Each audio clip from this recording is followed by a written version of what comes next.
días. Hoy tenemos nuestro cuarto capítulo, cuarta sesión sobre el tema de justicia electoral en el marco de este curso de especialización en administración, gestión, control e integridad de los procesos electorales en América Latina y con particular énfasis en Bolivia.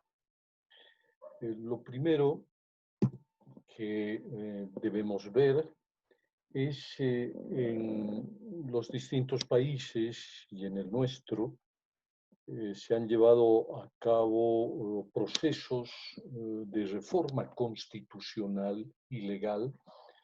En algunos casos podríamos decir que dependiendo del sistema político, pero en el caso boliviano, estos procesos de reforma constitucional y legal han creado un nuevo orden jurídico que ha impactado significativamente en las características del sistema político, el sistema electoral, el diseño de las instituciones y, por supuesto, el tema de la justicia electoral. Entonces, hay procesos sociales y políticos que culminan en reformas estructurales de la constitución política del Estado y las leyes que culminan en su aprobación cuando son aprobadas por también mecanismos electorales, es decir, se ha impuesto en América Latina y en Bolivia que las grandes reformas estructurales en el sistema político y en el sistema jurídico deben ser refrendados por la ciudadanía. Esto es una novedad de los últimos 10, 15 años en América Latina y de los últimos 10 años en Bolivia.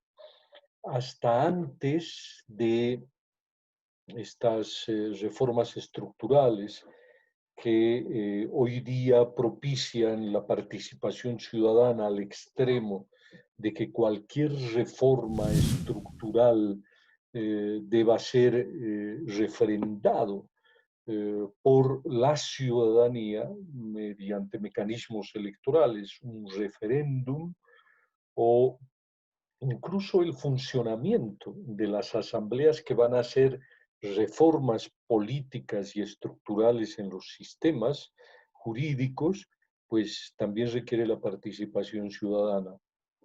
El ciudadano, a través de un voto, a través de su individualidad expresada en un apoyo o en un rechazo a los planteamientos que pueda hacer el Estado mediante un referéndum. Esto es importante porque este proceso es importante porque el tema de la justicia electoral también en alguna medida ha cambiado, no solamente por estos procesos de reforma constitucional, sino al interior de las reformas por la participación ciudadana. Esta es la gran novedad. El control social, las oportunidades que tiene el ciudadano para impugnar decisiones que antes eran atribución, competencia exclusiva, sin mayor participación de la ciudadanía, hoy está abierta la posibilidad. Algo de eso vamos a ver en el transcurso de esta sesión. Y el otro gran tema es el acompañamiento electoral, el acompañamiento de observadores electorales en los procesos electorales, en los referéndums, de carácter nacional y en la observación internacional, que van a permitir la transparencia y la integridad de los procesos electorales. La justicia electoral también tiene un aspecto importantísimo en los derechos individuales de la sociedad en muy diversos aspectos que luego profundizaremos en ellos, y también en lo referido a la justicia interna dentro de los propios órganos electorales o las entidades. Entonces, la justicia electoral tiene que ver tanto hacia adentro como hacia afuera de estas entidades que tienen la responsabilidad de llevar adelante estos procesos electorales. Bien, entonces, producto de reformas políticas, posterior a la promulgación de una constitución política del Estado, los distintos países tienen que producir ajustes a su normativa. Y en el caso boliviano, más o menos en un plazo de 2 años, porque pues había que entender, planificar, elaborar y finalmente proponer a la Asamblea Legislativa Plurinacional un conjunto de leyes que pues rediseñaran las entidades políticas, entre ellas las electorales, y entre sus principales acciones el tema de la justicia electoral. Para ello se necesitaban leyes estructurales, y decía que se tomaron un par de años y finalmente el país, la Asamblea Legislativa Plurinacional, promulgó algo que se denominó las leyes estructurales del Estado plurinacional, a partir de la promulgación de la Constitución en el año 2009, enero, febrero. Enero, el referéndum aprobatorio de esa Constitución, que había durado aproximadamente unos 3 años en su debate y finalmente conclusión. Y en febrero, que fue la promulgación legal, la publicación del nuevo texto constitucional, y a partir de febrero del año 2009, pues se han desencadenado una serie de acciones, procesos electorales, pero también una activación de derechos, deberes y responsabilidades, tanto para los ciudadanos, organizaciones políticas y también entidades de cooperación internacional. Los que quieren, las entidades de cooperación que quieren trabajar en Bolivia, pues tienen que hacer, entre otras cosas, un convenio marco para poder coadyuvar a los procesos político-electorales en Bolivia, para coadyuvar a la transparencia, a la integralidad. Esto también constituye algo relativamente novedoso. Si bien antes había, pues existe una regulación o una especie de perfeccionamiento de todo aquello. Estas leyes estructurales del Estado plurinacional, que se elaboran posteriormente a tener ya una constitución política del Estado vigente, que de alguna manera, decía, generan una especie de nuevo orden jurídico político, son básicamente 5. La ley marco de autonomía y descentralización, la ley del órgano judicial, la ley del órgano electoral, la ley del Tribunal Constitucional Plurinacional de Bolivia y la ley del órgano electoral plurinacional.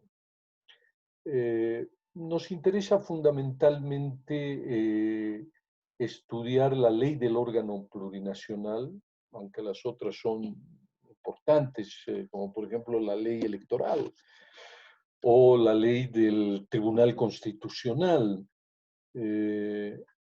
Y empezaremos por esta última que acabo de mencionar con una rápida referencia a la ley electoral. La ley del Tribunal Constitucional tiene por objeto regular la estructura, organización y funcionamiento de este Tribunal Constitucional Plurinacional, que es la última instancia de apelación cuando existe la violación de derechos políticos, y entre ellos puede ser los derechos de la ciudadanía, elegir gobierno o algún tipo de violación. Piense que esta ley del Tribunal Constitucional o este Tribunal Constitucional fue recientemente requerido para uno de los hechos más importantes. Por supuesto que se han dado otras demandas, yo diría de menor impacto, pero la más importante de todo este tiempo a partir del 2009 fue pues el pedido que realizó la Asamblea Legislativa Plurinacional Boliviana para defender los derechos políticos y humanos del expresidente Evo Morales, presidente en ese momento, y del vicepresidente en ese momento, Álvaro García Linera, una supuesta violación de derechos políticos. La Asamblea Legislativa, esta reunión de representantes nacionales en la Cámara de Senadores y Diputados, recurrió al Tribunal Constitucional para hacerle una consulta y plantearle que los derechos políticos del presidente y del vicepresidente estaban siendo violados y que el Tribunal Constitucional debería emitir un criterio al respecto.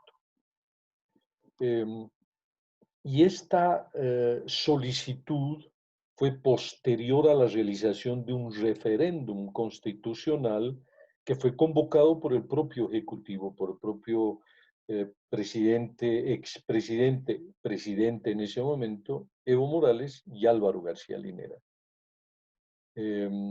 Este referéndum le fue negativo. Este referéndum tenía el propósito de modificar la Constitución para habilitar a Evo Morales y Álvaro García Linera para un cuarto periodo constitucional, y el referéndum, la ciudadanía, fíjense, a través del voto, le dijo simplemente: no queremos que tú seas nuevamente candidato, no queremos modificar la Constitución. El no modificar la Constitución ganó por un margen porcentual menos del 2%, con aproximadamente más de 150.000 votos, pero en temas de consultas electorales, como decía en su momento el vicepresidente, un voto define la votación.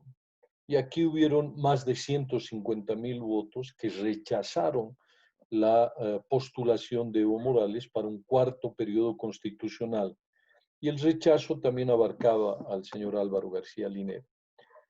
Sin embargo, es decir, otra peculiaridad de las normas vigentes de estas leyes estructurales, establecía que los resultados de un referéndum son vinculantes y de ejecución inmediata.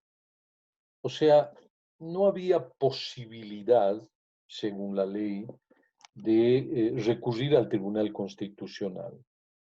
Pero encontraron la vía, la ventana, el mecanismo, argumentando de que se estaban violando derechos políticos, y que por eso el Tribunal Constitucional debería pronunciarse de si efectivamente se estaban violando o no.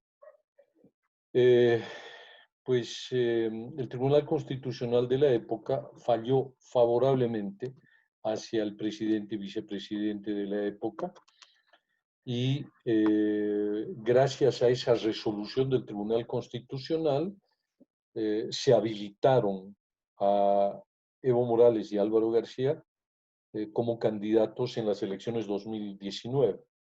Pero adicionalmente, el Tribunal Electoral de la época y la Asamblea Legislativa Plurinacional aprobaron una ley que se llamó una ley de elecciones primarias de las organizaciones políticas, que regulaba adicionalmente, que establecía un mecanismo absolutamente novedoso en la normativa política del país, que era la realización de elecciones primarias. Entonces, con una resolución del Tribunal Constitucional más una ley de elecciones primarias, el presidente y vicepresidente de la época tenían la posibilidad de legitimar su candidatura a pesar de que en un referéndum que habían perdido y que tenía un efecto vinculante, hubo una controversia jurídico-política y también social. Finalmente terminó de imponerse el criterio institucional, las autoridades que en ese momento estaban en los órganos. Todo esto es parte de lo que es la explicación o la narrativa de la justicia electoral. La justicia electoral llegó hasta el Tribunal Constitucional y el Tribunal Constitucional y los órganos electorales de la época, más la Asamblea Legislativa de la época, que todavía sigue vigente en el caso de Bolivia, sigue en sus funciones, tomaron una serie de medidas, elaboraron una serie de leyes que fueron, en primer lugar, contra los resultados del referéndum, contra la voluntad ciudadana.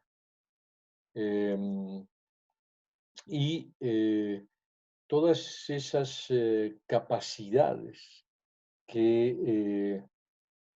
atribuciones y competencias que podía tener el Tribunal Constitucional quedaron plasmadas en esta ley del Tribunal Constitucional.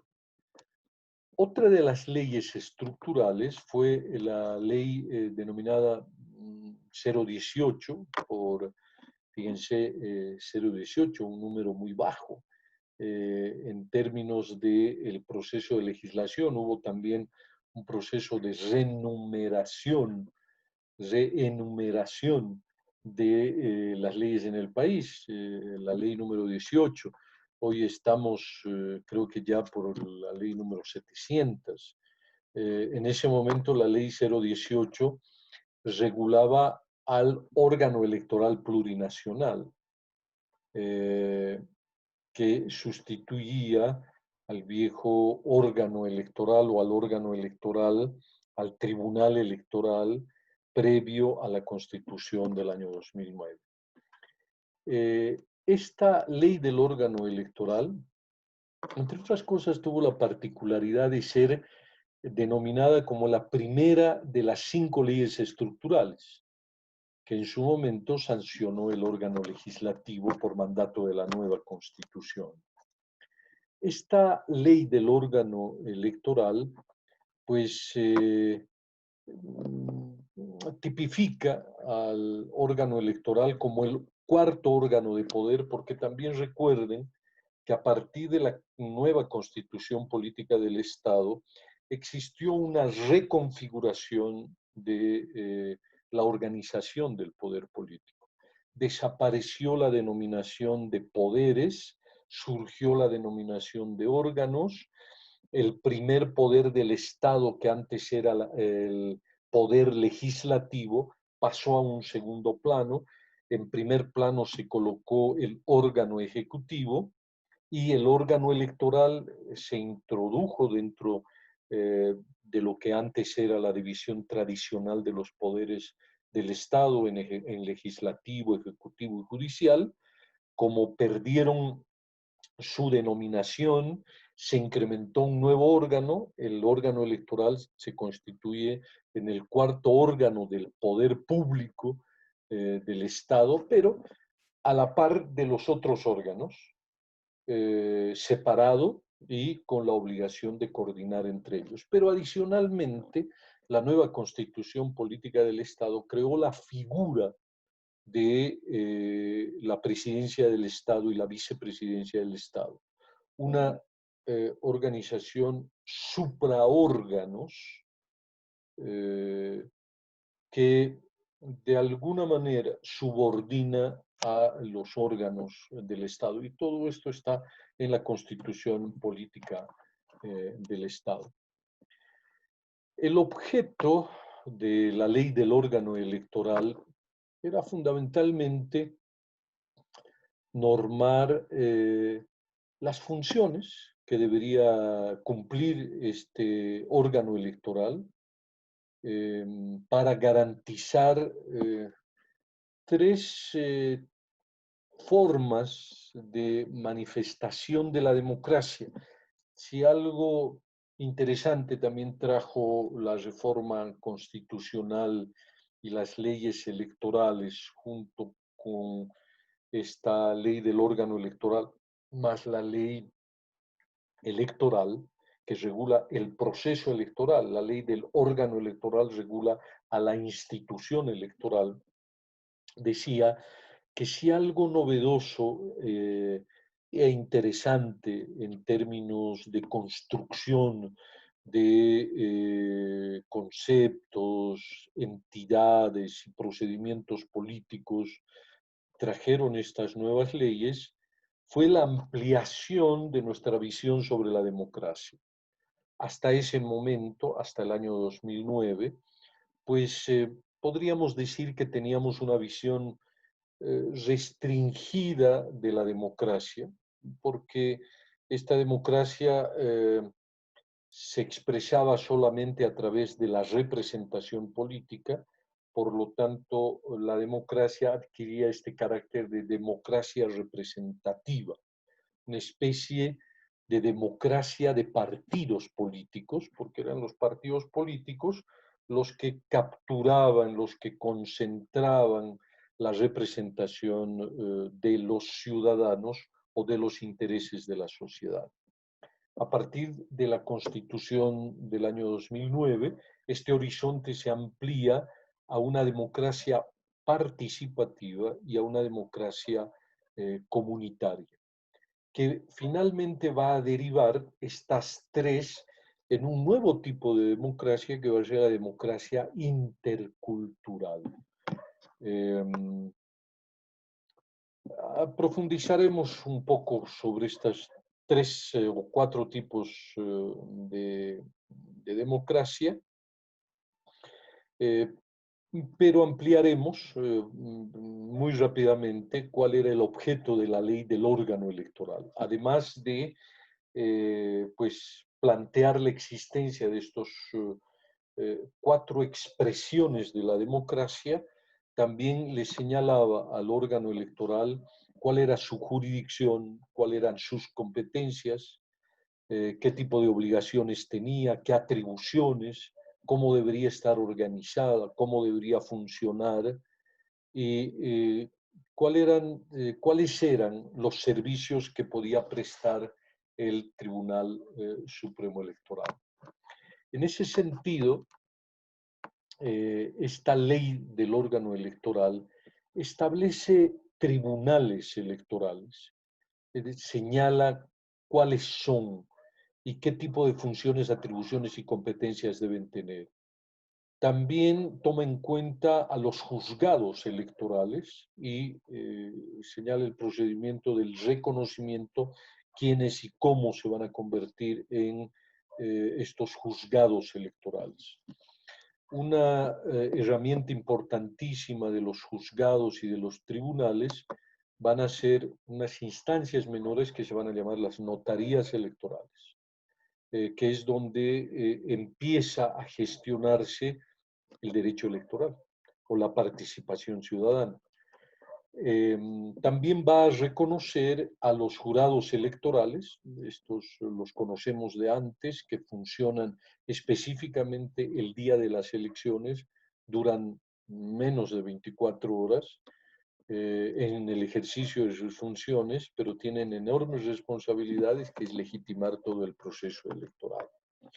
Otra entidad que va a ser regulada por la ley del órgano electoral va a ser el registro cívico, el Tribunal Supremo Electoral, los tribunales departamentales y el servicio de registro cívico denominado el CIRESI.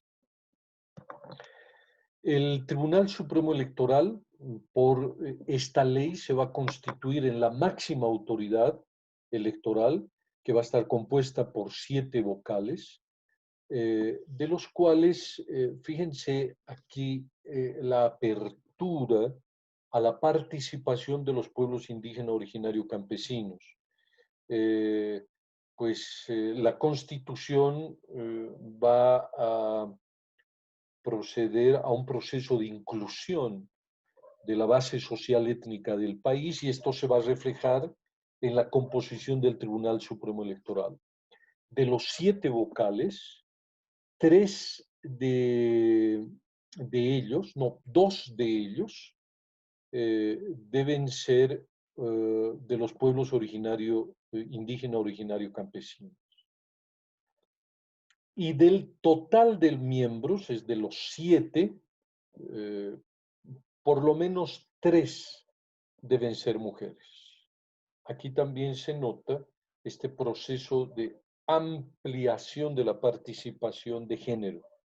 No hace mención a los jóvenes, pero les confirma su derecho a votar, etc.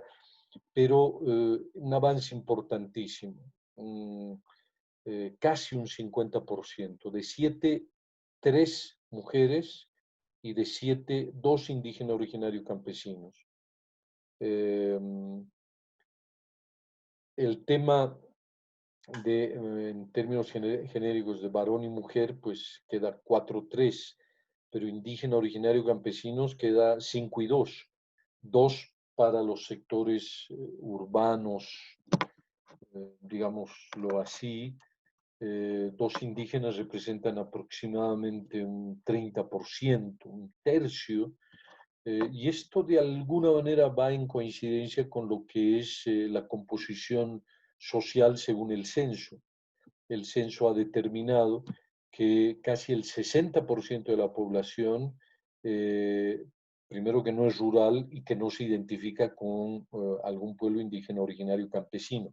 Esto también rompe una vieja visión que teníamos de nosotros mismos y que el mundo todavía tiene sobre nosotros, en sentido de que la sociedad boliviana está compuesta mayoritariamente por una base étnica. Es decir, que la gran mayoría de la población de Bolivia es indígena, además originaria y además campesina, lo cual ha sido rebatido por el propio censo del año 2012, en el cual dijo que el 58% de los bolivianos no se reconocía a sí mismo como integrante de una etnia en particular. Y que solamente menos de un 30%, casi un 30%, un 28%, se reconocía como integrante de un pueblo indígena originario campesino. Y es el restante entre blancos y pertenecientes a otras etnias, ¿no?, que no estaban. Y al no reconocerse este casi 60%, 58 y más por ciento, como integrante de una base, de un pueblo indígena originario campesino, dio lugar a una autoidentificación no reconocida por el Estado todavía del mestizaje, ¿no? Pues bien, la ley, al reconocer que pues una de las máximas instancias que va a emitir justicia electoral o una de las mayores entidades de los procesos electorales, sean referéndums, revocatoria del mandato, procesos electorales, que era el Tribunal Supremo Electoral, también les reconoce la existencia de los tribunales departamentales. Fíjense que no es desdeñable el hecho de que esta ley del órgano electoral fue la primera de las 5 leyes estructurales que se promulgaron, porque el órgano electoral es el que finalmente está también al interior de la propia ley. El órgano electoral es el que finalmente lleva adelante los procesos electorales para la configuración de los otros órganos del Estado, el Ejecutivo y el Legislativo. Entonces, la regulación del órgano electoral era el primer peldaño o la base para la construcción de todo el sistema de poder que luego que surge a partir de un proceso electoral. Los tribunales departamentales están conformados por, a diferencia del órgano nacional, de 5 vocales, de los cuales uno debe ser pues indígena, originario, campesino, y 2 como mínimo mujeres. Es decir, la ampliación de la participación de la base étnica y de género también se refleja en los tribunales departamentales.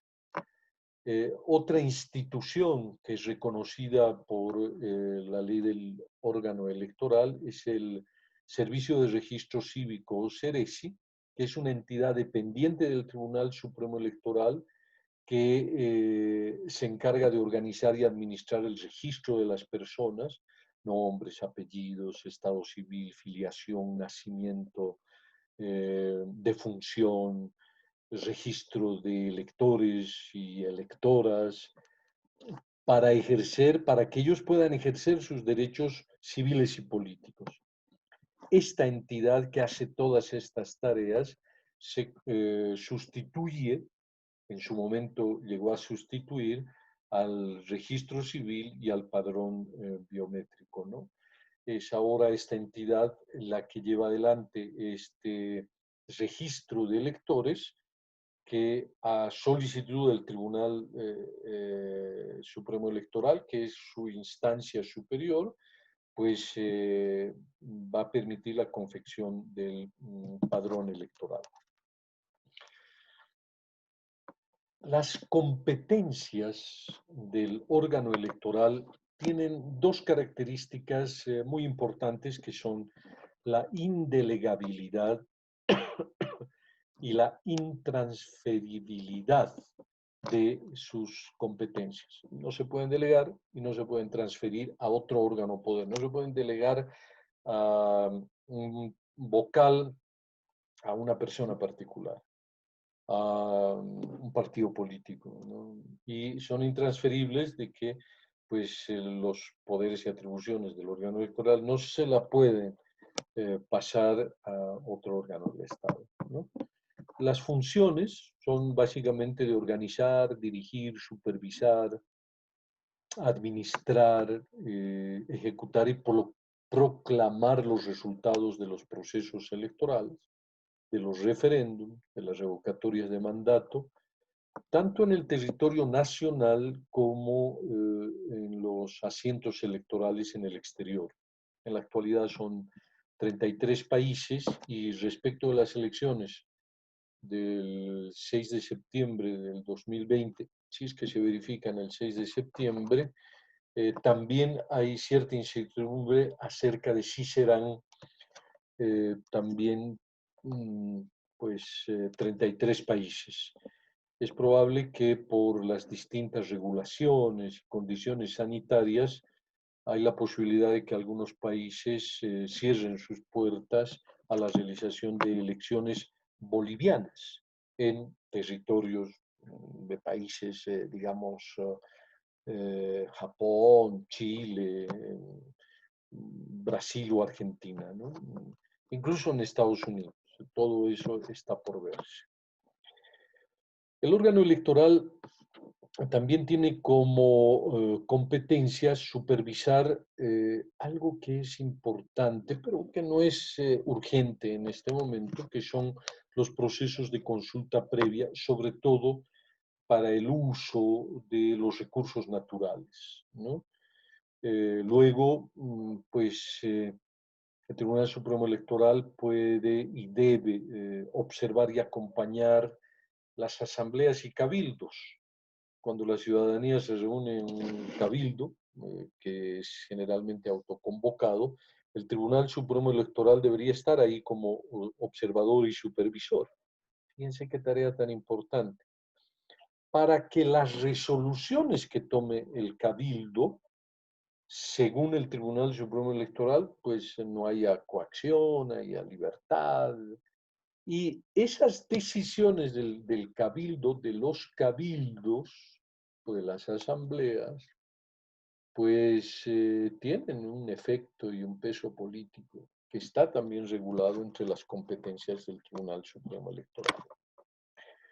Otra de las competencias es supervisar el cumplimiento de normas y procedimientos de las naciones y pueblos indígenas originarios campesinos.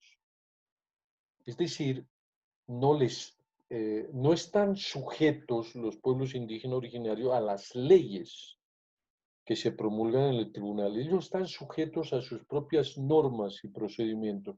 Los pueblos indígenas tienen que hacer conocer al Tribunal Supremo Electoral o en su defecto al Tribunal Departamental qué características tiene sus usos y costumbres para la conformación de sus autoridades. Y el Tribunal Electoral lo que hace es supervisar y controlar de que se cumplan los usos y costumbres, los procedimientos ancestrales. ¿Sí? Todo esto, para la elección de sus autoridades internas o representantes y candidaturas en las instancias políticas que correspondan, como por ejemplo alcaldías o gobiernos municipales, gobiernos subnacionales. O sea, pueden los pueblos indígenas originarios campesinos constituirse en organización política que postule candidatos, ¿no? Y algo de eso ya se está viendo en el departamento de Chuquisaca con algunas organizaciones indígenas campesinas que ya están proponiendo sus propios diputados de los pueblos indígenas originarios campesinos. Interesante. Luego, entre las competencias del órgano electoral está la supervisión de normas estatutarias de cooperativas y algo diferente pero importante que es también desarrollar una normativa para reconocer pues, a las organizaciones políticas, para conocer o aplicar su normativa para su buen funcionamiento, y algo no menor que es la extinción y cancelación de las organizaciones políticas, porque eso también forma parte de la justicia electoral. ¿Qué pasa con el patrimonio de las organizaciones políticas cuando éstas fenecen? Pues pasan al Estado. ¿Quién determina el fenecimiento de una organización política? El Tribunal Supremo Electoral. Otra de las competencias va a estar en la regulación y fiscalización de la democracia interna de las organizaciones políticas. También pues supervisar los procesos electorales de las universidades públicas y privadas. Pero aquí hay una salvedad cuando así lo soliciten. La autonomía universitaria se pone una especie de muro de vidrio, ¿no? En sentido de que pueden realizar sus procesos electorales de manera autónoma, pero podrían pedir colaboración, ayuda al Tribunal Supremo Electoral. Las privadas también, ¿no? Otra competencia del tribunal es fiscalizar el patrimonio y origen de los recursos económicos de las organizaciones políticas y de los referéndums y las revocatorias de mandato, ¿no? Es decir, el manejo del dinero en los procesos electorales de las organizaciones políticas.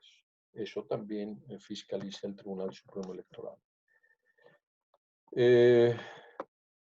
También tiene como competencia resolver, y esto es parte ya medular de lo que nos ha convocado en esta sesión, que es resolver controversias electorales que se puedan presentar en todos los procesos electorales. Eso es la justicia electoral.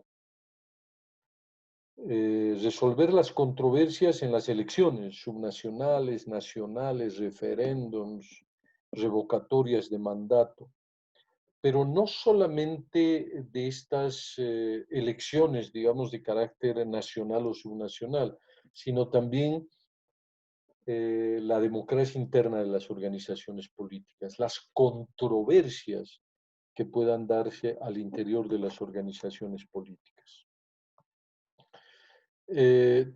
También una de las atribuciones y competencias del Tribunal Supremo Electoral está en pues diseñar, promover, coadyuvar a la construcción de la democracia intercultural, ¿sí? Y por supuesto a llevar adelante lo que va a ser el servicio de registro cívico.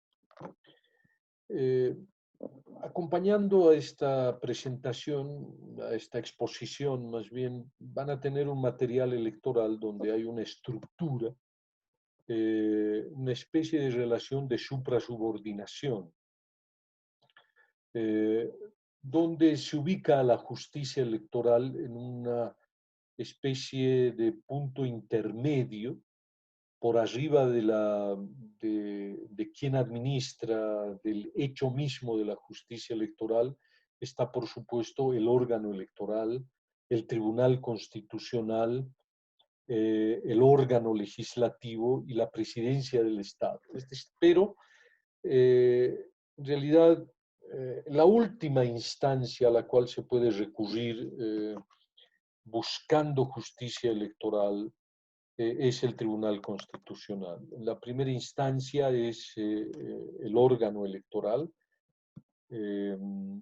y pues este órgano va a impartir justicia electoral, como decía anteriormente, interna, es decir, para los propios órganos electorales, y externa hacia la sociedad. Hacia la sociedad, pues quienes van a ser sujetos de la controversia y de la justicia electoral van a ser los ciudadanos, por ejemplo, a través del servicio de registro civil. Pues un ciudadano para poder ejercer sus derechos políticos, el Ceresi le tiene que reconocer su individualidad, su nombre. Si el Ceresi, por ejemplo, no le entrega a un ciudadano su carnet de identidad, este ciudadano no va a poder pues ni inscribirse en un colegio, ni pues un adulto cobrar beneficios sociales, no va a poder ejercer ninguna función pública. Fíjense cómo la justicia electoral a través del servicio de registro te da una identidad y te da la posibilidad de ejercer los derechos a los ciudadanos. Ese es el primer nivel de la justicia electoral, ¿no? Y en todo se pueden plantear controversias, discrepancias, y el ciudadano también tiene donde, por ejemplo, fíjense lo que está ocurriendo recientemente. Mediante ley se dispone la convocatoria de nuevas elecciones. Se levanta una controversia en la sociedad en sentido de que se reclaman los derechos de los jóvenes que, habiendo cumplido años hasta el 18 años hasta el 6 de septiembre, el Estado debería reconocer ese derecho y no violarlo, no excluirlo del ejercicio de esos derechos. Sí, pero ese joven, para poder inscribirse en el padrón electoral, tiene que presentar su carnet de identidad. Y si el Ceresi no le da su carnet, no se puede inscribir en el padrón. Y eso es lo que está ocurriendo. Hoy día el Ceresi está, pues por cuestiones de la pandemia, no está emitiendo carnets. Y hasta tanto no emita carnets, pues los jóvenes no pueden ejercer su derecho constitucional, no pueden inscribirse. Y si no se pueden inscribir, no podrán votar. La justicia electoral también llega a los partidos políticos, a su democracia interna.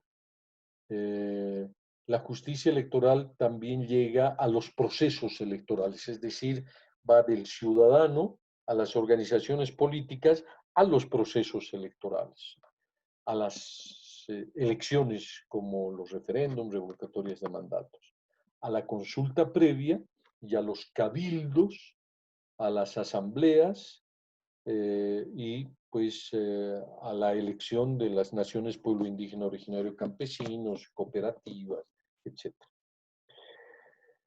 Entrando ahora, ya haciendo mayores precisiones respecto de la justicia electoral y habiendo señalado adecuadamente estos primeros niveles, primero es la ciudadanía, luego serán las organizaciones políticas, y luego los procesos electorales, ¿no?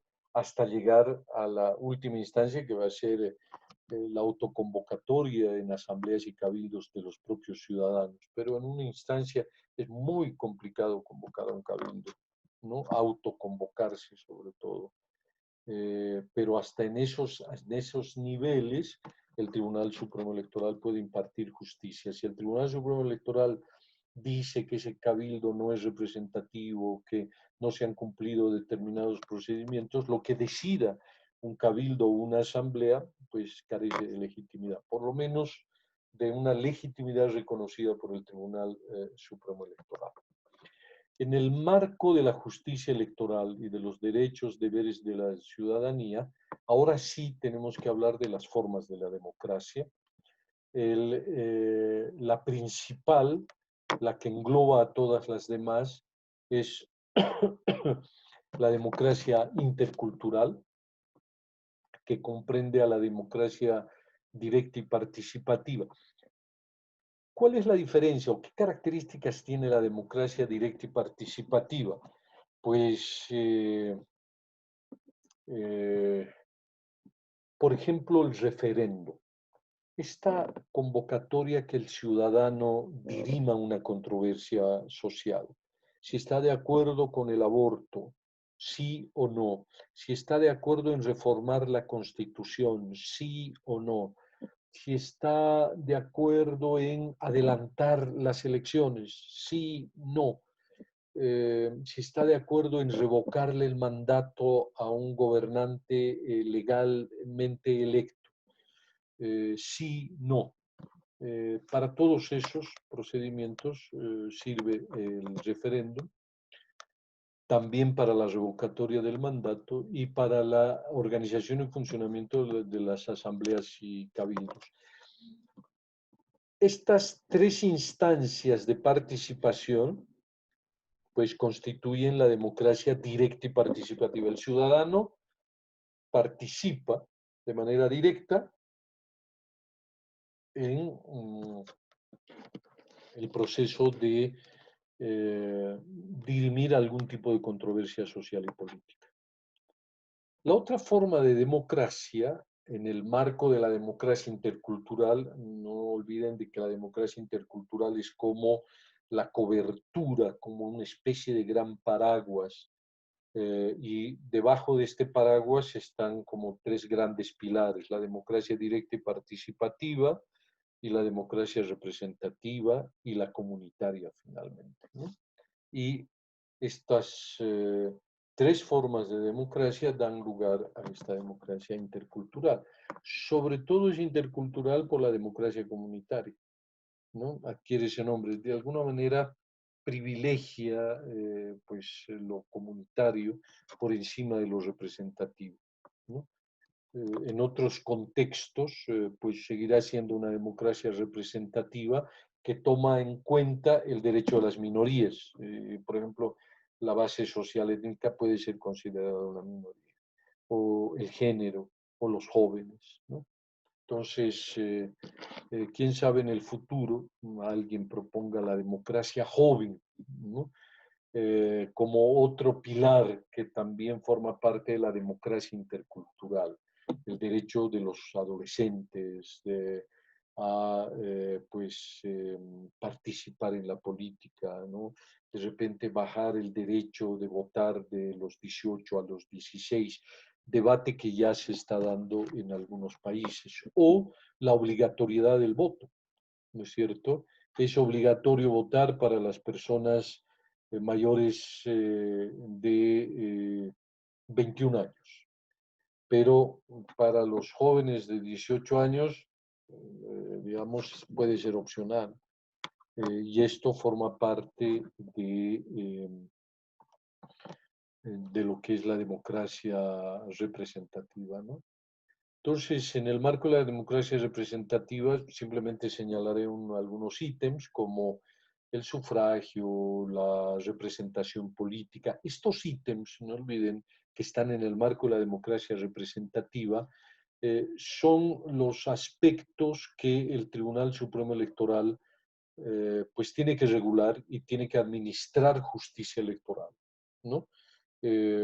Por ejemplo, respecto a las circunscripciones, que también es otro ítem, eh, el Tribunal Supremo Electoral pues tiene la competencia de diseñar, pero la redistribución de los escaños entre los departamentos se hace mediante ley y mediante a partir de un censo.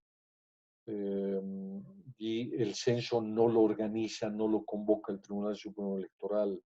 El número de escaños no lo define, el total no lo define el Tribunal Supremo Electoral. Lo que el Tribunal Supremo Electoral está en sus competencias es elaborar eh, los, los criterios técnicos o utilizar criterios técnicos para la delimitación de las circunscripciones, para decirnos la circunscripción número 5 es desde este punto hasta el lago Titicaca, por decir algo, ¿no? Y comprenderá tales provincias, es decir, hace una delimitación territorial en los mapas. Esa es una parte de la justicia electoral, parte de la democracia representativa. Eh, la elección de autoridades forma parte de la justicia porque el órgano electoral, al organizar, supervisar un proceso electoral, le vienen a él determinado el número de cargos, pero él tiene que convocar elecciones para presidente y vicepresidente. El Tribunal Supremo Electoral no podría decir, eh, yo creo que esta vez no vamos a elegir presidente y vicepresidente, solo pues diputados y senadores, porque la presidenta lo está haciendo muy bien. Entonces, mejor no hagamos esa elección. El Tribunal Supremo Electoral tiene que ajustarse a lo que dispone la ley, a lo que dispone la convocatoria. O sea, hay que elegir los dos órganos del Estado en esta elección, el Ejecutivo y el Legislativo. Y por eso impartir justicia es cuando exista algún tipo de controversia en el marco de la democracia representativa, porque se violan los derechos de un partido, de un candidato, etcétera, están señalados en la ley cuáles son los mecanismos. Por ejemplo, hoy se escuchan muchas voces en sentido de que debería proscribirse al movimiento al socialismo, debería proscribirse a el candidato del movimiento al socialismo. En pedir no hay delito, en pedir no hay pecado. En este caso no hay delito, pero la ley establece cuáles son los procedimientos para impartir justicia, para demandar justicia. Porque, por ejemplo, el candidato del movimiento al socialismo, eh, si él considera que sus derechos políticos están siendo vulnerados por estos pedidos de la sociedad, él podría pues apelar al Tribunal Constitucional alertando de que se están violando sus derechos políticos, ¿no? Porque todos estos pedidos de proscripción tienen que ser debidamente probados en las instancias judiciales. No puede ser simplemente, yo opino, un grupo de ciudadanos, que el MAS no debería participar en las elecciones. Para que eso surta efecto, esa demanda tiene que estar pues introducida, se llama radicada, tiene que iniciarse un proceso, primero en el órgano electoral, y luego pues habrá una fase probatoria y una resolución. Y pues aquella demanda ciudadana tendrá que cumplir este procedimiento, no puede ser la presión política pura. ¿Sí?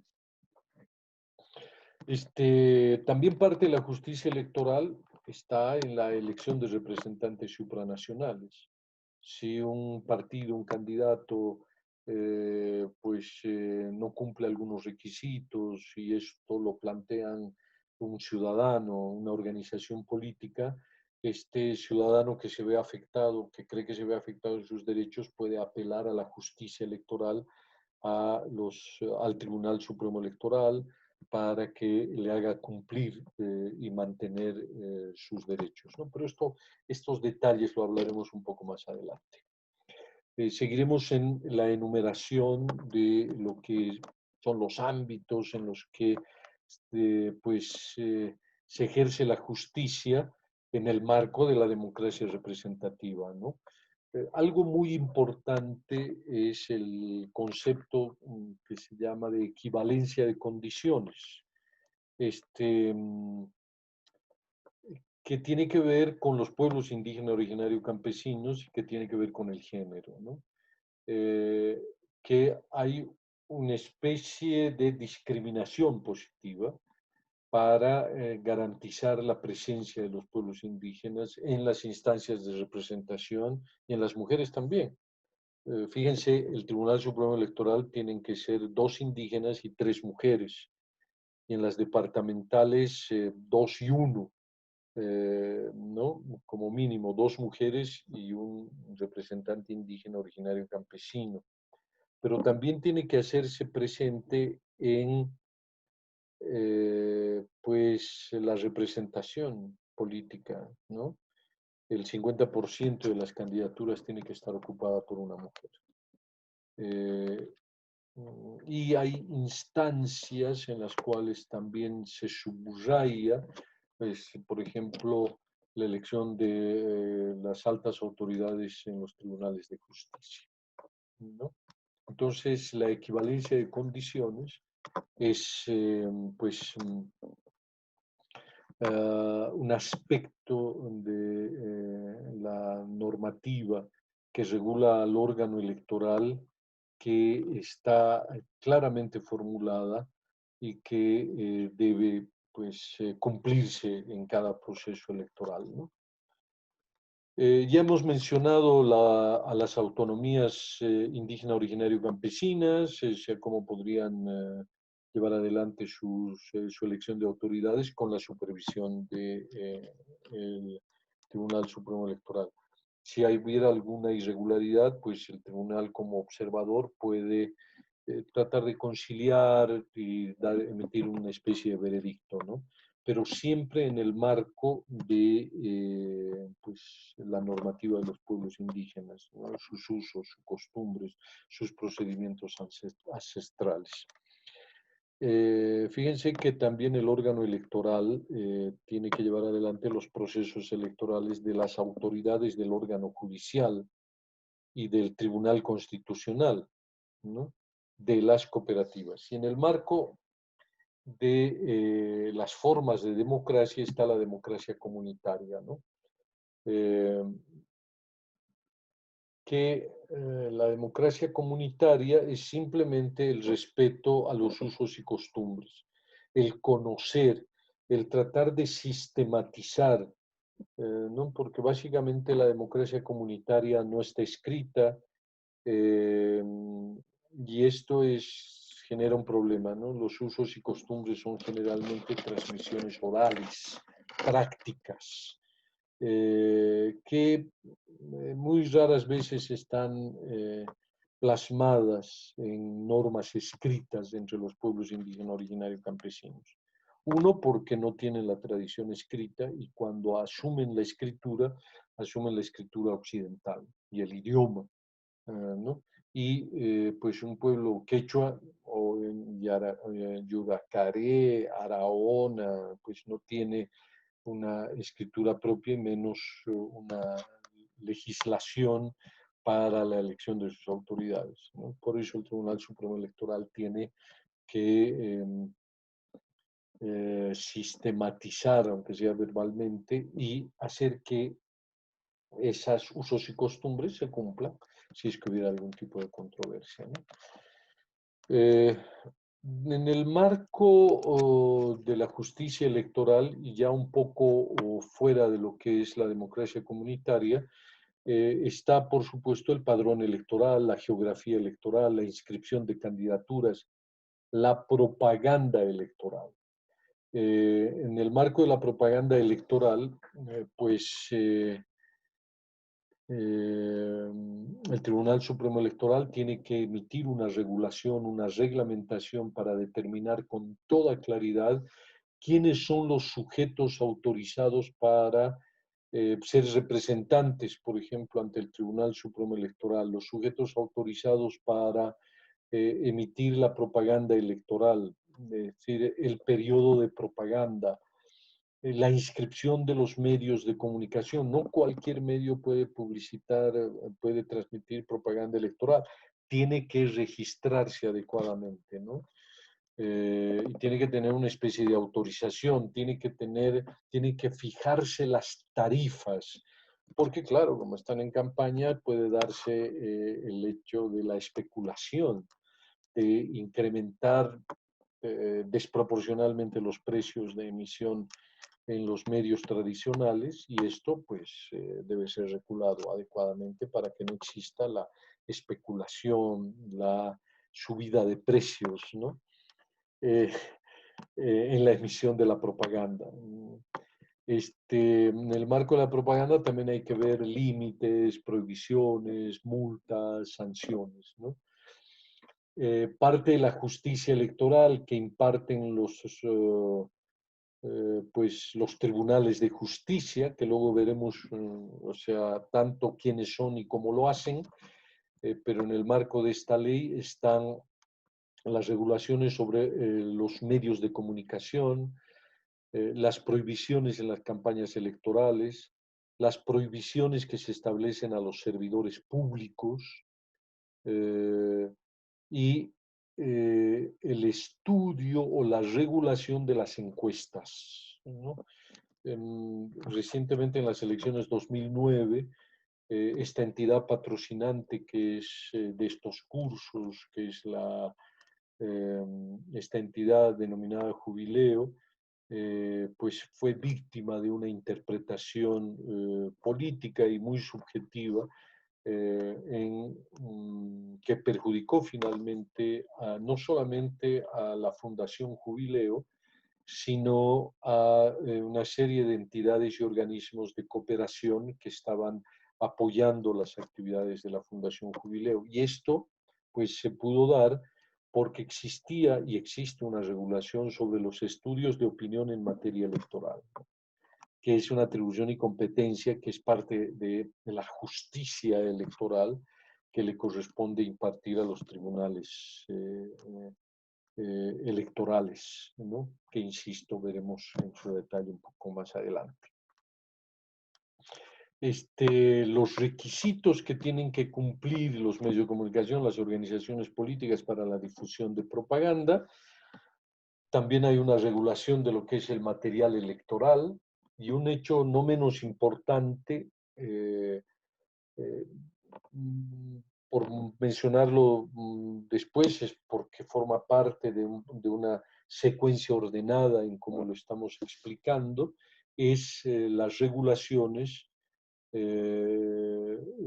los procedimientos y la justicia electoral, la aplicación de la justicia es en el acto de votación.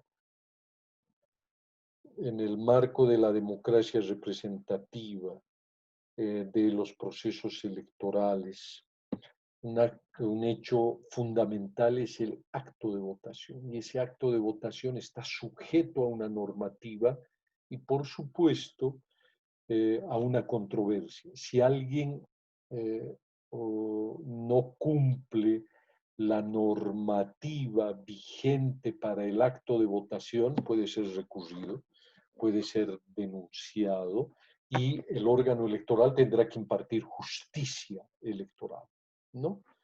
Pero decía también en su momento que esta normativa establece con claridad quién es el que se convierte en tribunal, y se deja muy claramente establecido que la máxima jerarquía, la máxima cabeza de todo este sistema judicial electoral es el órgano electoral plurinacional, que comprende al Tribunal Supremo Electoral como máxima instancia y a los tribunales departamentales electorales.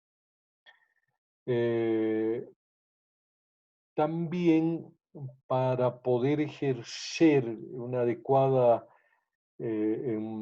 cumplimiento de derechos políticos individuales o de las organizaciones políticas, está el reconocimiento de los delegados y delegadas de las organizaciones políticas. Fíjense que todo proceso electoral es una competencia de partidos políticos por el poder político. Y estas organizaciones se sustentan en sus militantes y en el voto ciudadano. Entonces, un ciudadano, o sea, individualmente podría plantear un recurso ante el Tribunal Electoral, pero también un ciudadano podría quedarse, si está aislado, si no tiene los recursos, si no tiene el suficiente conocimiento, simplemente puede ver vulnerados sus derechos y quedarse callado. Ni siquiera tiene la oportunidad de ir a un medio de comunicación y denunciar. Pero las organizaciones políticas tienen personal, patrimonio y además funciones, participar de los procesos electorales y promover el cumplimiento del derecho individual de sus militantes y de los electores, para que estos no sean violados, para el buen funcionamiento del sistema político, ¿no? Entonces, así como se reconocen a los delegados y de las organizaciones políticas, también para el acto de votación hay una serie de prohibiciones. Prohibiciones que también tienen que ser tomadas en cuenta en los procesos de observación, de transparencia y de integridad electoral. Parecen un poco, desde algunas perspectivas, es como una especie de violación de derechos individuales, ¿no? Por ejemplo, está prohibido que 48 horas antes de un proceso electoral, está prohibido el expendio de bebidas alcohólicas. Y no falta que algún ciudadano, cuando va al supermercado, va a una tienda y dice, no, no puedo venderle licor, se siente agredido por el Estado, ¿no? Pero está en la normativa y esto forma parte de una cultura política, ¿no? No se pueden consumir bebidas alcohólicas desde las 0 horas o durante las 24 horas que dura el proceso electoral. Alguien dirá, pero por favor, así como prohíben las bebidas alcohólicas, debían prohibir las gaseosas porque también generan problemas de salud. Sí, pero no está en la ley. Así que durante el día de las elecciones, más bien es uno de los días en que más se beben gaseosas, ¿no? Porque están embotelladas, porque son fáciles de transportar, qué sé yo. Otra de las prohibiciones está en, por ejemplo, que insisto, estas prohibiciones reflejan de alguna medida la cultura de los países. Todos los países, eh, incluyendo Bolivia, por supuesto, existen estas prohibiciones. Portar armas de fuego en el día, excepto las instituciones y autorizadas por ley, ¿no? Está prohibido realizar actos, reuniones, espectáculos públicos, traslado de electores. Esto es muy típico de Bolivia y de una cultura política muy vieja, ¿no?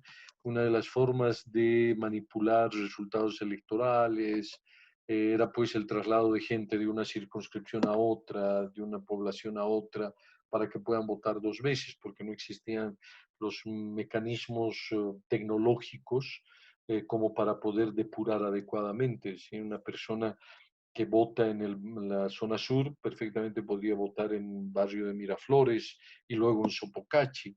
Y finalmente, si pudiera desplazarse, pues en el Alto, ¿no? Y así sucesivamente. Eh, Hace 60, 70 años, en la década de los 50 y los 60, pues sí había el acarreo de personas, ¿no? Pero ya en las democracias modernas, contemporáneas, Bolivia es un país que todavía conserva este resabio político cultural, porque en otros países, pues el día de las elecciones es un día perfectamente normal, transporte público, incluso los ciudadanos que se desplazan de un departamento a otro, de un estado a otro, en otros países, tienen derecho a votar. Es decir, estoy inscrito en La Paz, pero hoy me encuentro en Santa Cruz, quiero cumplir con mi derecho electoral. El órgano electoral revisa la lista, sí, evidentemente, señor, vote, ¿no? Pero para nosotros es todavía una...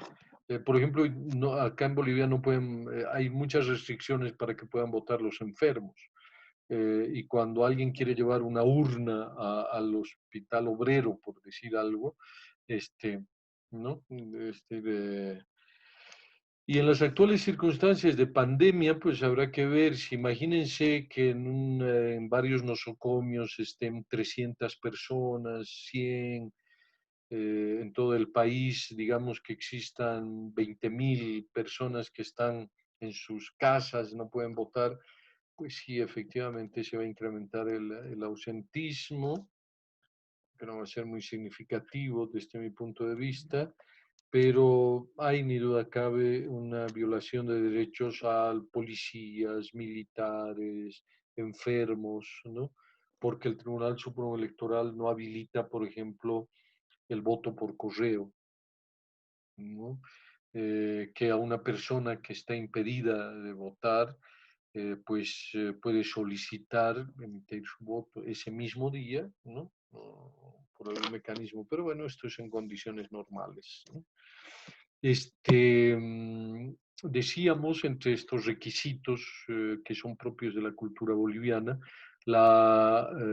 pues, la circulación de vehículos, a excepción de los que están autorizados, eh, las manifestaciones políticas, ¿no?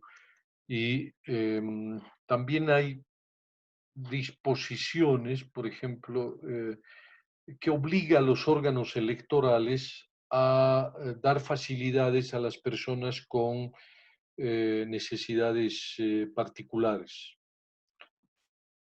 por ejemplo, personas que han perdido la capacidad visual pueden votar, pero acompañados o mediante lo que son una especie de modelos, cerchas se llaman, que para que puedan votar, ¿no?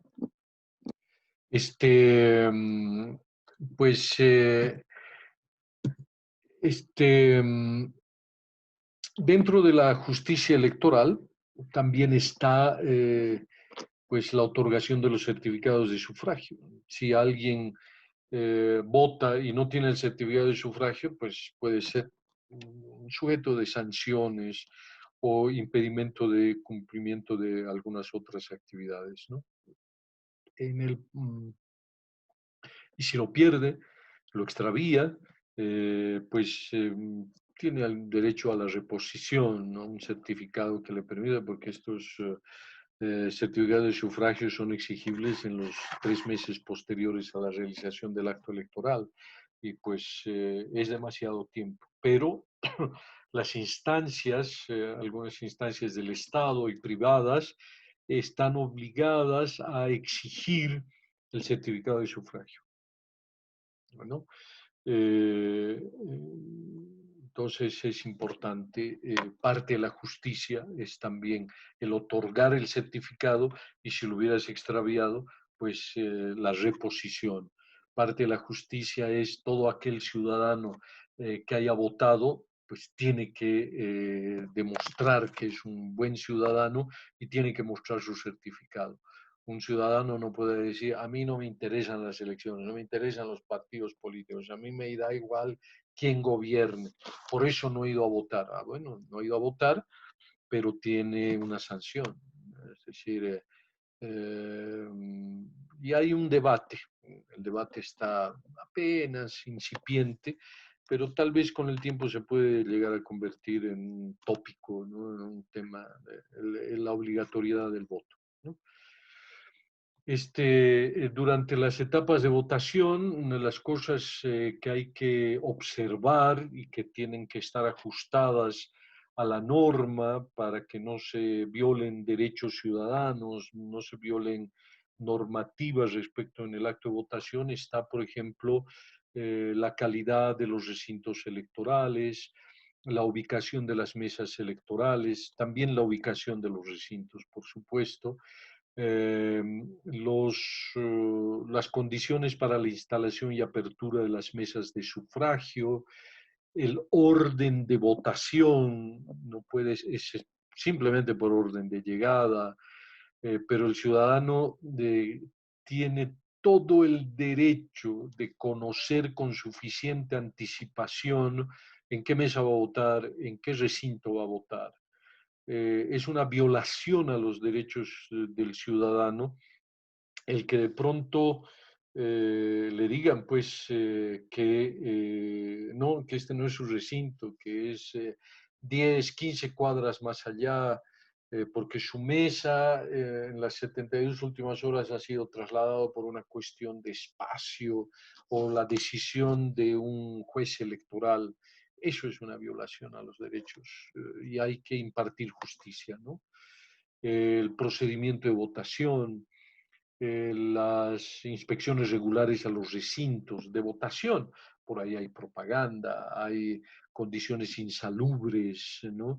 Imagínense que uno entra a votar y previamente, el ciudadano ha estornudado, ha ensuciado de alguna manera el lugar de votación, ¿no? Hay que tomar este tipo de previsiones, en particular en este proceso electoral. Por eso, la inspección del recinto en el marco de condiciones de bioseguridad, ¿no? De garantizar una adecuada higiene, ¿no? O asepsia, en este caso, asepsia de los recintos de votación. Ya en el marco del acto de votación, la nulidad durante la votación del voto, las reclamaciones, consultas y dudas que tienen que ser absueltas en primera instancia por los jurados electorales, la existencia, la garantía del orden público a través de la policía, las Fuerzas Armadas, que recuerden o recordemos que el día de la elección, la autoridad máxima a la cual responde las Fuerzas Armadas y la policía es el Tribunal Supremo Electoral, ¿no? Y también la violación de, o la suspensión de la votación. Hay también algunas causales, accidentes, hechos contravinientes. Imagínense que se produzca algún tipo de derrumbe, algún impedimento para llegar al lugar de votación en el recinto, se ha caído un puente, tantas cosas que pueden ocurrir, ¿no? Todo eso está regulado y todo pues forma parte del cumplimiento de la justicia electoral. Este, mm, En la conclusión, en el marco todavía del acto de votación, está la conclusión, cuándo debe concluir el acto de votación, el conteo público de votos, los procedimientos para el conteo de votos, las apelaciones y observaciones, el cierre de mesa, la entrega de los sobres de seguridad y en el proceso hay un detalle que es importantísimo, que es la preclusión, el concepto jurídico-político de la preclusión, es decir, que actos electorales realizados, ya ejecutados, no pueden revisarse, esa es la preclusión. Y en la medida en que se avanzan en los actos electorales, si alguien quisiera impugnar la nulidad de un voto, pues tiene que hacerlo en el acto, ¿no? Porque si no lo hace, ya una vez que eh, toda la gente ha votado, ¿no? En una mesa electoral, no puede venir un ciudadano a decir, en la mañana había un señor que había que anularle el voto. Es decir, eso ya precluyó en el momento de votación. Y así hay diferentes etapas que van precluyendo, ¿no? Este, mm, la justicia electoral y también la observación electoral para ver que no se violen derechos en el procedimiento de votación tienen que ver, por ejemplo, con el cómputo, proclamación y entrega de credenciales. Es decir, que incluye el traslado de los sobres de seguridad, donde está la información básica de lo que ha ocurrido en la mesa electoral, esas actas electorales y en el material que les facilitaré pueden también ver algunas actas y tal vez lo que puedo hacer es mostrar en este momento un acta electoral y ahí ustedes pueden ver, ahora sí, un acta, las características de estas actas, que están adecuadamente reguladas en la normativa, tienen un formato y las cosas que hay que verificar es que existe casillas para el acto de votar, un adecuado registro de los jurados de mesa, de los delegados de partido, eh, pues la identificación del número de mesa, del recinto, de la hora de apertura de la mesa, ¿no? Y las observaciones que se pueden plantear durante el proceso electoral, ¿no? Este, por algunos errores que pueden haberse cometido en la contabilidad de los votos, en el registro de los jurados o en el registro de los delegados de partido, ¿no? Este, Eso es en lo que corresponde a estas actas y lo que corresponde también a em, mm, la parte del cómputo, ¿no? El traslado de primero, la contabilidad o la ejecución adecuada del acta electoral en la mesa, en un escrutinio público, en un llenado adecuado, hay procedimientos que deben respetarse, donde los delegados de partido pueden establecer observaciones, pero también los ciudadanos, siempre y cuando sean parte de la mesa, estén inscritos en esa mesa electoral. No puede haber ciudadanos que vienen de otros recintos, de otras mesas, a hacer observaciones en una mesa electoral que no les pertenece, ¿no? Eh, esta información que se genera en el acta, pues luego tiene que ir a un sobre llamado de seguridad, donde están las actas, y estos se remiten al Tribunal Departamental Electoral para que ellos hagan a su vez el cómputo departamental. En este proceso, los delegados de partido pueden formular eh, nulidades de las actas electorales, ¿no? Es la primera instancia. El jurado electoral o el delegado de partido hace su observación en el acta, pero puede decir que esa acta debe anularse porque se han cometido irregularidades. Pero si no estuviera planteada la nulidad, el Tribunal Supremo Electoral Departamental Electoral las da por válidas, ¿no? Pero si llegara al Tribunal Departamental Electoral, los delegados de partido pueden plantear la nulidad del acta porque el delegado ha introducido la observación en el acta electoral. Puede hacer uso de ese derecho para que le sea impartida justicia, ¿no?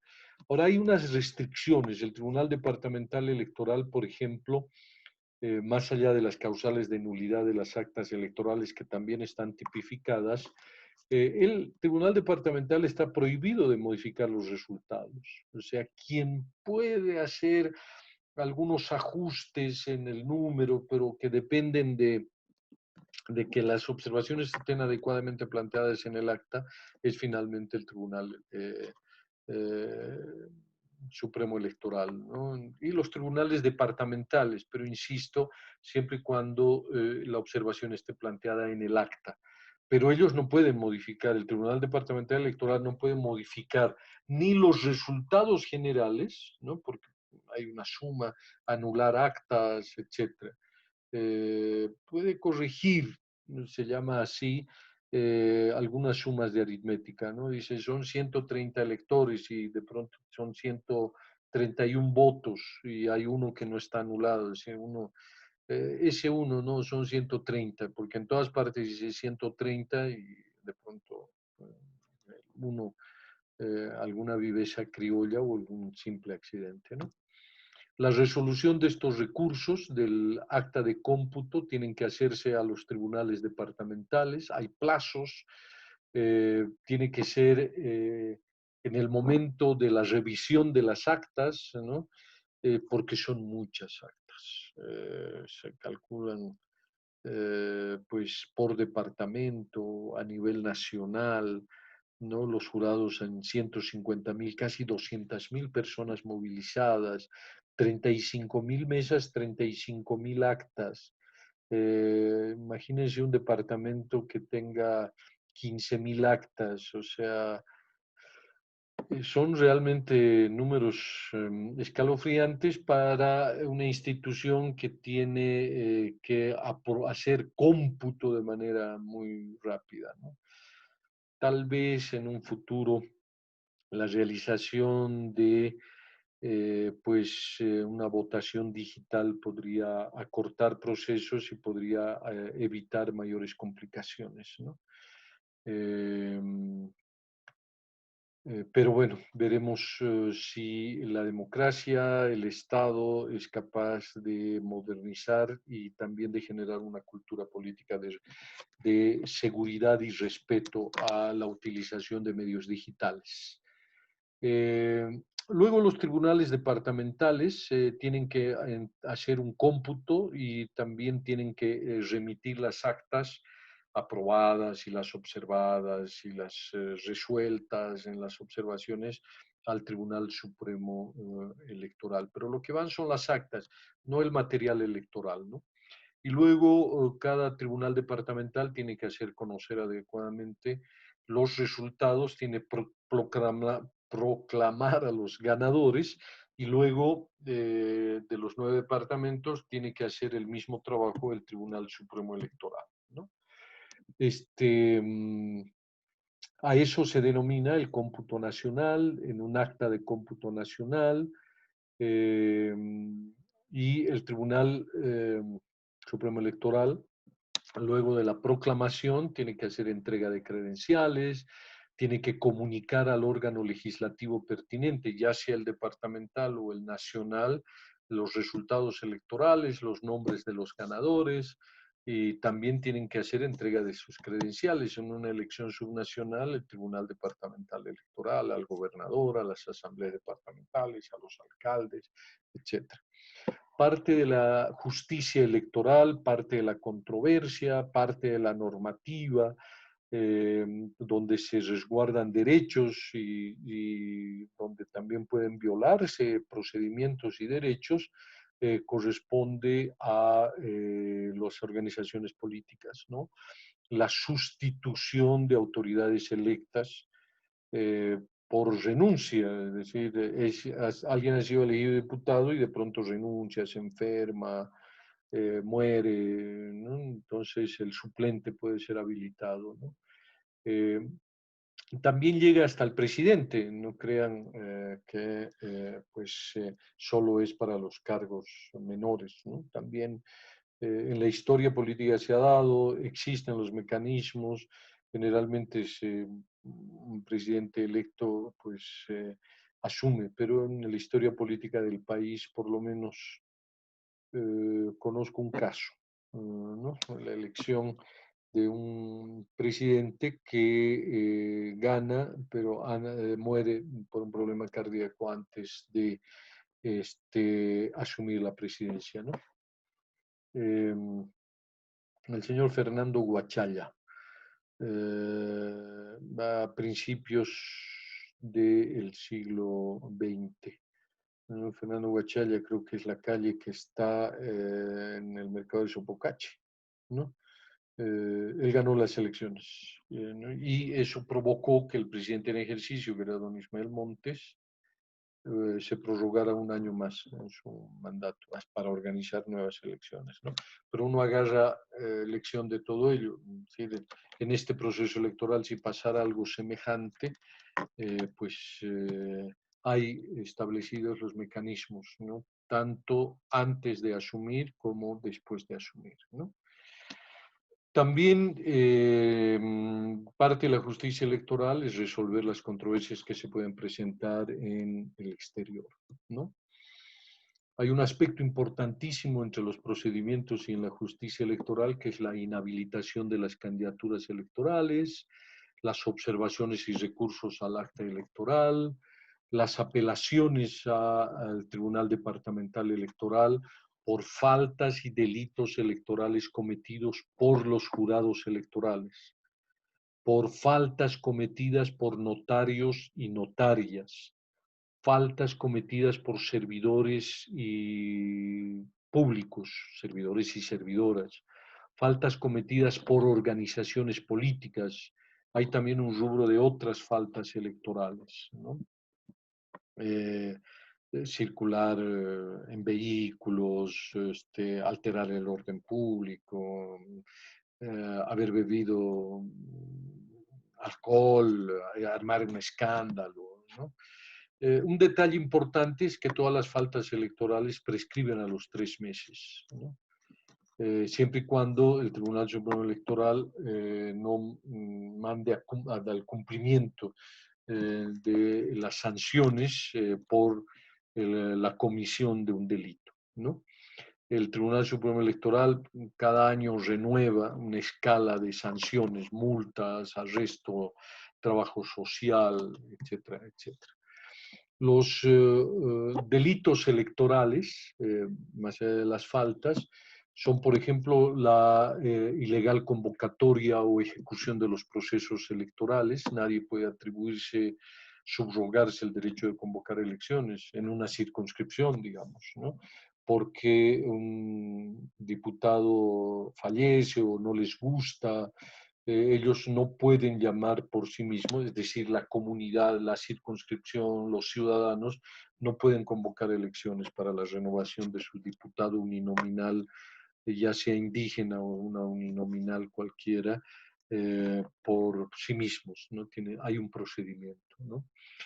La doble o múltiple elección, esto votar dos veces, la coacción electoral, que son delitos que cometen los funcionarios, servidores públicos, ¿no? Del jefe sobre el subalterno, por ejemplo, del militar sobre el cadete, del comandante sobre el policía, sobre el empleador respecto del empleado. Eh, la injerencia en la democracia comunitaria también es sancionada. La falsificación de documentos o uso de estos documentos, la instalación ilegal de mesas, ¿no? Es decir, eh, vamos a dividir esta mesa en dos para que la gente pueda votar.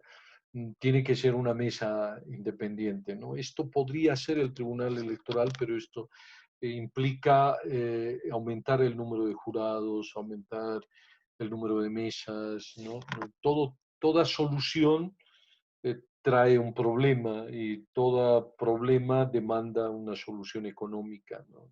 Es decir, más dinero, más para mejores condiciones de bioseguridad.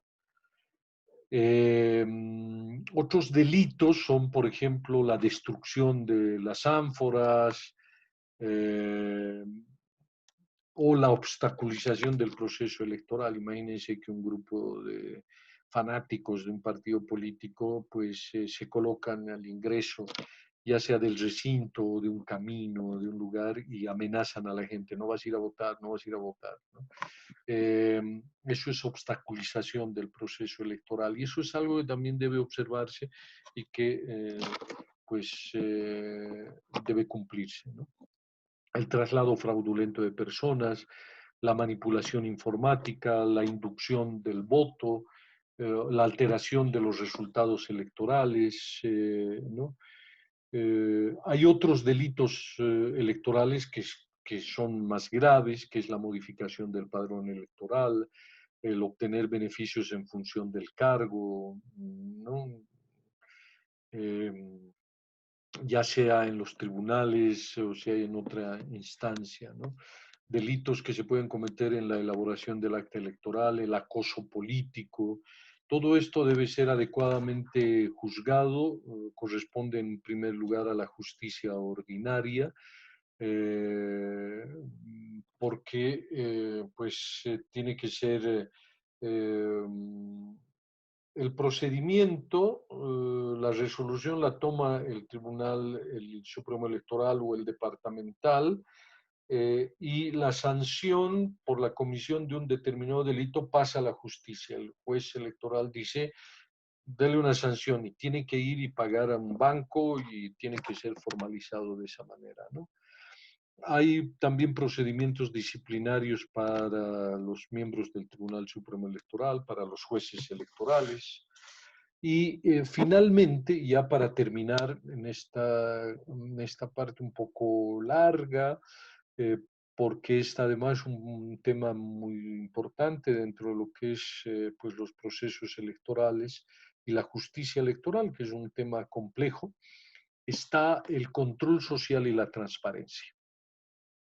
El adecuado acompañamiento electoral tiene que estar sujeto a estas categorías, es decir, los observadores internacionales, los observadores nacionales, las entidades que desean eh, hacer observación, ver la transparencia, la integralidad del proceso electoral, pues tienen que sujetarse a los principios de la imparcialidad política, ¿no? La objetividad técnica, la independencia ideológica, la independencia de algún tipo de organismo superior, ¿no?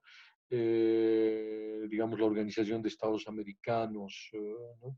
Estos tienen que ser observadores imparciales, que son independientes de un poder económico, de un poder político, ¿no?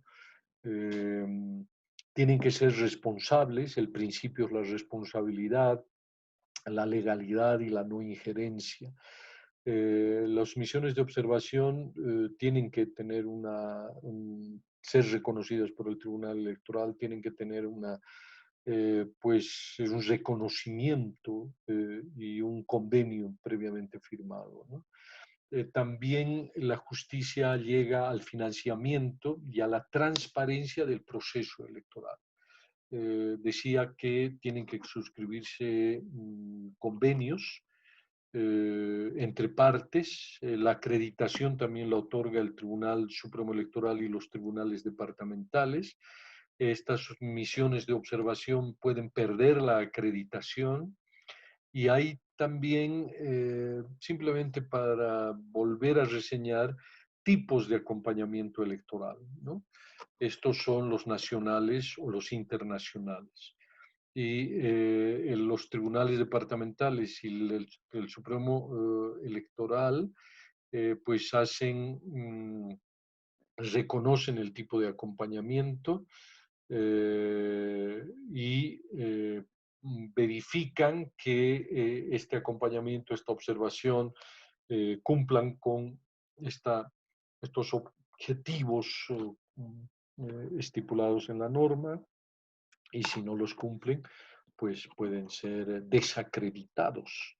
Eso quiere decir, les quitan la posibilidad de realizar la observación, les impiden llegar al país o les piden que se retiren del país por declaraciones, por acciones que pueden considerarse violatorias de los derechos individuales, colectivos, de la dignidad del país o de las instituciones políticas del país. Bueno,